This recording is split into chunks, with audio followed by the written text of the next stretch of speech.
Database management system सीखने की series में आज है मेरा लेक्चर 3। लास्ट लेक्चर में हमने बात की थी कि डेटाबेस मैनेजमेंट सिस्टम के एडवांटेजेस कौन से होते हैं।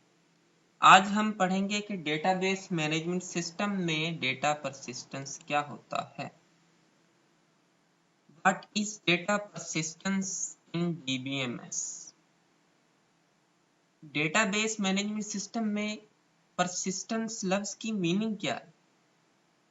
परसिस्टेंस लफ्ज की मीनिंग है कि लाइफ, जिंदगी, और डेटाबेस मैनेजमेंट सिस्टम में इसका मतलब है कि डेटा की जिंदगी कितनी है, डेटा की लाइफ कितनी है।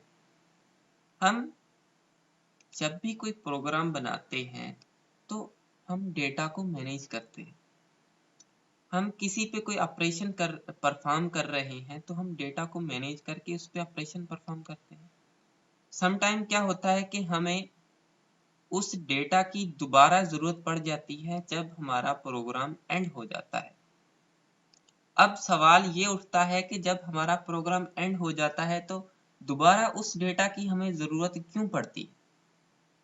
अब इसको देखते हैं कि why we need data after the program end. जब हमारा प्रोग्राम खत्म हो जाता है तो हमें दोबारा उस डेटा की जरूरत क्यों पड़ती है।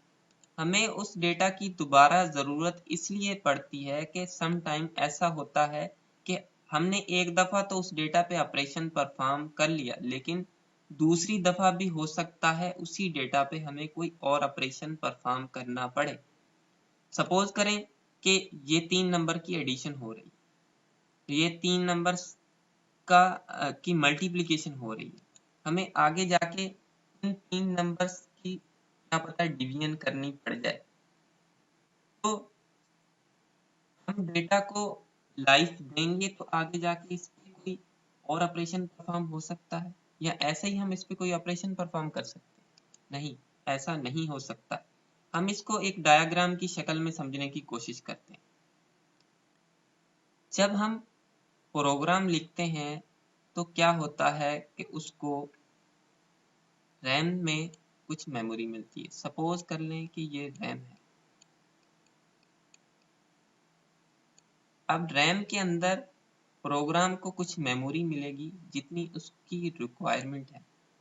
अब सपोज करें कि हमने क्या करना है कि 3 नंबर्स का सम करना है, वही नंबर जो पिछली स्लाइड में मैंने आपको शो करवाए, 3, 4। हमने इन 3 नंबर का सम करना है तो हमें क्या करना पड़ेगा कि इस मेमोरी के अंदर हमें 3 वेरिएबल्स की जरूरत पड़ेगी इन डेटा को रखने की। जब हमने इन 3 नंबर का सम कर लिया तो ये स्क्रीन पे प्रिंट हो जाएगा।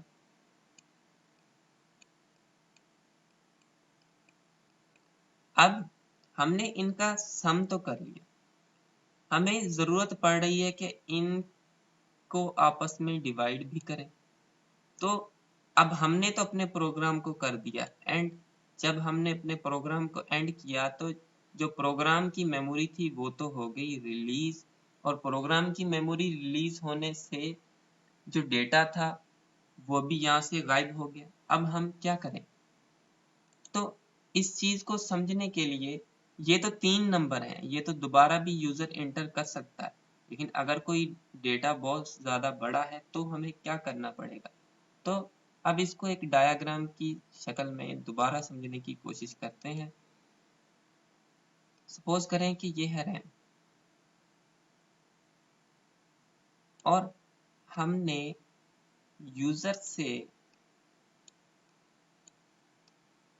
रैम के अंदर जो प्रोग्राम है उसमें 200 नंबर एंटर करवाए। 200 नंबर एंटर करवाए जो रैम के अंदर हमने प्रोग्राम लिखा है। सपोज करें कि ये वेरिएबल्स बन गए जिसमें हमने 200 नंबर यानी 200 डेटा को इसके अंदर स्टोर करवाया है। अब हमें इन नंबर का सम करना है या इन 200 नंबर्स की एवरेज निकालनी है। तो हमने क्या किया कि अपने प्रोग्राम में कोड लिखा और हमने इन 200 नंबर्स का सम कर लिया। अब हमने सम तो कर लिया, लेकिन नेक्स्ट टाइम हमें इन 200 नंबर्स पे ही दोबारा कोई ऑपरेशन परफॉर्म करने की ज़रूरत पड़ जाती है। सपोज करें कि हमें ये चेक करना है कि इन 200 नंबर्स में कौन सा नंबर सबसे बड़ा है या कौन सा नंबर सबसे छोटा है या कौन से 4 या 5 नंबर सबसे बड़े हैं। तो हम क्या करेंगे? हमने एक मिसाल के तौर पर हमने इस प्रोग्राम को कर दिया एंड अब जो डेटा था वो तो हो गया रिलीज, वो रैम से उड़ गया, खत्म हो गया। तो हमें डेटा को लाइफ देने के लिए क्या करना पड़ेगा कि डेटा को हम किसी ऐसी जगह पे स्टोर करवाएं जहां पे वो तब तक महफूज रह सके जब तक हम उस पर कोई ऑपरेशन परफॉर्म ना कर लें।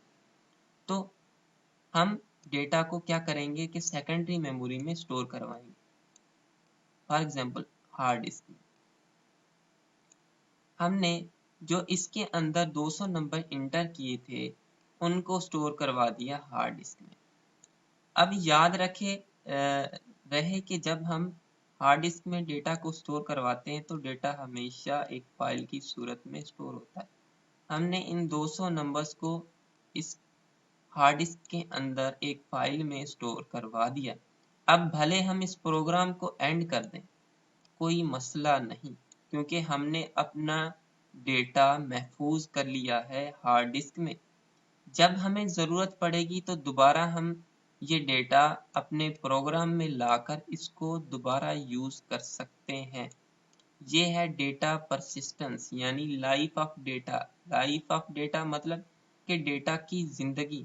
अब हम डेटा की ज़िंदगी को बढ़ाएंगे तो हम अपना प्रोग्राम, हम अपना काम आसानी से कर सकेंगे और हम डेटा को आसानी से मैनेज कर पाएंगे। तो आज का लेक्चर इतना ही था। Thank you.